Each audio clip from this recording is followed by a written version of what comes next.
सलाम एवरीवन, मेरा नाम सिद्रा रजब है और मैं बाय प्रोफेशन टीचर हूँ।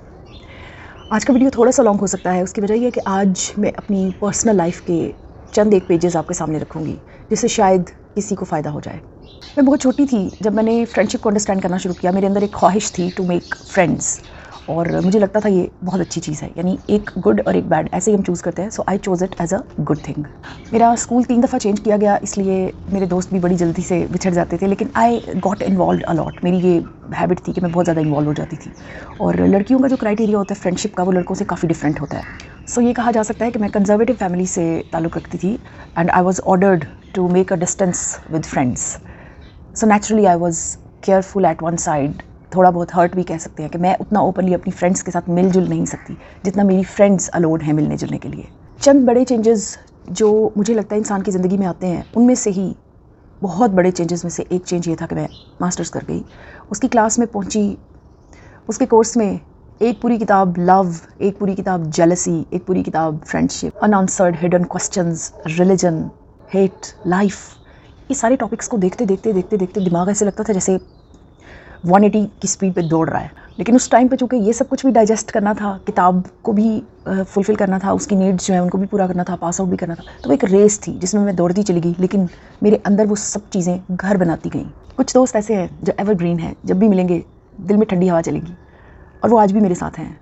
लेकिन कुछ मोहसिन ऐसे जिन्होंने मुझे एलिवेट करने का, मुझे मजबूत करने का ठेका लिया हुआ था। हालांकि वो ऐसा बिल्कुल नहीं चाहते थे, लेकिन होता यही था कि जितना वो मुझे कमज़ोर करना, जितना वो मुझे डिफ़ीट करना चाहते, उतनी ही ज़्यादा मैं आगे जाती और मुझे नहीं पता चलता था। अनकॉन्शियसली मैं उस रास्ते पे चलती चली जाती जो कि मेरे लिए बेस्ट था। यहाँ पर एक लड़की का जिक्र मैं ज़रूर करूँगी। बहुत लंबी ज़िंदगी मेरी उसके साथ गुजरी, इंटरेक्शन रहा, बहुत खूबसूरत बचपन, बहुत खूबसूरत वक्त गुजरा।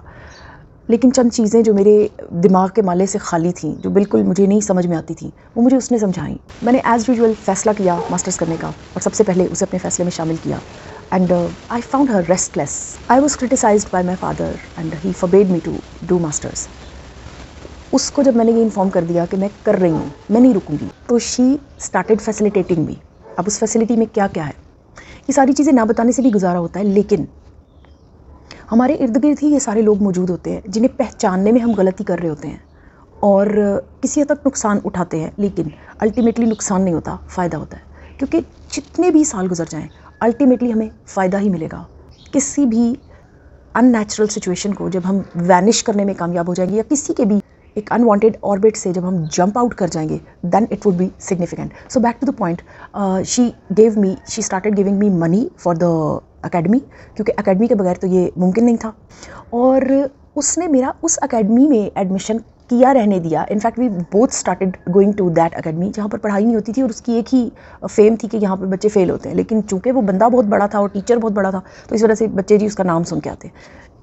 मैंने खुद एक दिन ऐसे ही मेरा रिक्शा लेट हो गया, मुझे रिक्शे को भी बहुत ज़्यादा पे करना पड़ता था। ऑब्वियसली वो सारी जो सारी अमाउंट मुझे मिल रही थी उस लड़की से, वो उधार के खाते में मेरी डायरी पर 200-200, 800-800, 300-300, 100-180 रुपये ये सारे लिखे जाते थे कि अब ये तुम्हारे नोट्स आ रहे हैं, अब ये तुम्हारी चीज़ें आ रही हैं, एंड आई हैड टू पे दैट मनी।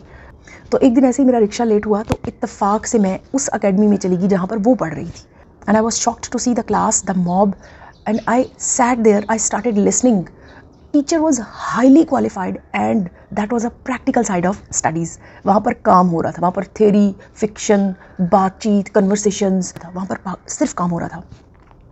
मैं घर आई, I talked to her, I said I am going to get admission in your academy. She started fighting, नहीं तुम वहाँ पर फ़ी पे कर चुकी। मैंने कहा ये मेरा मसला है, मैं वहाँ पर फ़ी पे कर चुकी हूँ इस महीने की, I have no issue, I am not going to take it back from tomorrow, I am going to this academy, this is my decision. मेरी हिस्ट्री में मेरी तमाम फ्रेंड्स से मेरे मार्क्स बहुत कम आते थे, बहुत कम। मेरे पास बैचलर्स तक किताबें नहीं थी। I didn't want to study, I was not serious about studies. So ये सारा रिकॉर्ड मैं ओन भी करती थी और बड़ी खुशी से करती, बल्कि खुशी गमी कुछ भी नहीं था मेरे दिल में। आई वाज जस्ट न्यूट्रल कि ये मेरे मार्क्स हैं एंड जस्ट, इससे ज़्यादा कुछ भी नहीं था मेरे दिल में।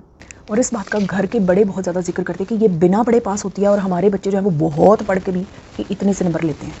ये भी बात मुझे पता थी। इसमें भी I was not interested to take the credit कि भाई मैं बड़ी कोई, मेरा इंटरेस्ट सिर्फ और सिर्फ ज़िंदगी का एक और ही साइड में देखती थी, एक फ़न टाइम है ज़िंदगी, बस ऐसे ही कभी सोचती ही नहीं थी कि what was the life, what was the purpose of life. So at this point when I started getting good marks, मैंने उस बंदी को रेस्टलेसनेस की पीक पे देखा और she quit the academy, she quit masters and she decided something else in her life, जो भी उसकी प्रायोरिटीज़ थी। उसके बावजूद भी मैंने हाइट ऑफ क्रिटिसिज्म उसकी साइड से भी सही, लेकिन जब मुझे देखा कि मैं पूरे दिल से पढ़ रही हूँ और मैं रिफ्लेक्ट कर रही हूँ अपने आप को, तो वो मेरे साथ खड़े हो गए। यानी एक दर बंद हुआ तो ये बहुत ज़्यादा स्ट्रॉन्गेस्ट पर्सन मेरे साथ खड़े हो गए। He favoured me, he started paying my fee and he was proud of myself. उन्हें यकीन नहीं होता था कि ये वाकई इतना पढ़ सकती है और इतना रिफ्लेक्ट कर सकती है। सो इस मिसाल को देने का मकसद ये है कि मेरी पूरी लाइफ में जहाँ कहीं भी फ्रेंडशिप का वर्ड आया आफ्टर दिस एक्सपीरियंस, क्योंकि ये बहुत शुरू से शुरू होता है और बहुत एंड तक जाता है मेरे साथ, मैंने एक चीज़ सीखी, दैट इज़ एहतियात। I would have to be cautious, I must think of making a distance with my friends. मीठा होके मुंह के अंदर ही नहीं चले जाना और कड़वा होके बाहर ही नहीं गिर जाना। अब चलते हैं सोल्यूशन की तरफ। इस टॉपिक को छेड़ने का मकसद सिर्फ एक था कि हमारे घरों में हमारे बच्चे फ्रेंड्स बनाते हैं, हम उनको क्रिटिसाइज़ करते हैं, गलत।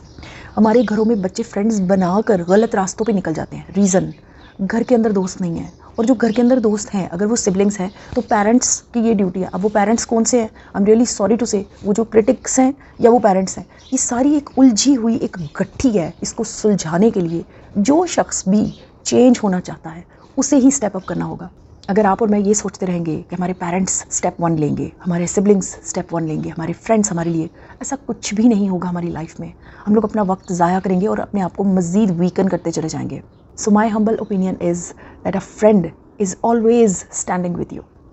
आप बुरा कर रहे हैं तब भी वो आपके साथ खड़ा है, आप अच्छा कर रहे हैं तब भी वो आपके साथ खड़ा है, वो आपके शूज़ के अंदर खड़ा है। और जब आपसे गलती होती है ना, वो आपको ये ज़रूर, वो थप्पड़ भी मारेगा, वो बदतमीज़ी भी करेगा, वो सब कुछ, लेकिन हाथ नहीं छोड़ेगा। मुझे कमेंट्स में बताइए कि आपकी ज़िंदगी में ऐसा कोई दोस्त है या नहीं है। अगर आप मुझसे पूछेंगे कि मेरी ज़िंदगी में ऐसा कोई दोस्त है, तो अच्छे दोस्त मेरी ज़िंदगी में हैं, अल्हम्दुलिल्लाह। So I am blessed in this way, जो मुझे अच्छा मशवरा देते हैं, अच्छी बात सजेस्ट करते हैं, अच्छे वक्त बुरे वक्त हर वक्त मेरे साथ खड़े होते हैं। लेकिन मैं ख़ुद को ड्यूटीफुल समझती हूँ कि I will have to be alert all times, कहीं मुझसे उनकी कोई हक तलफ़ी ना हो जाए, कहीं मुझसे वो हर्ट ना हो जाए। जाते जाते यही कहूँगी, दोस्त बनाइए लेकिन अलर्ट रहिए। अच्छे दोस्त होते हैं और अच्छे दोस्तों को कभी भी ये रियलाइज़ करवाने की ज़रूरत नहीं पड़ती कि मैं बहुत अच्छा दोस्त हूँ तुम्हारा। वो अच्छे होते हैं और उनके बारे में आपको पता होता है। मेरे वीडियो को आपने अपने कीमती वक्त में से वक्त निकाल कर देखा, I am really grateful to you. जज़ाकल्लाह, अल्लाह हाफ़िज़।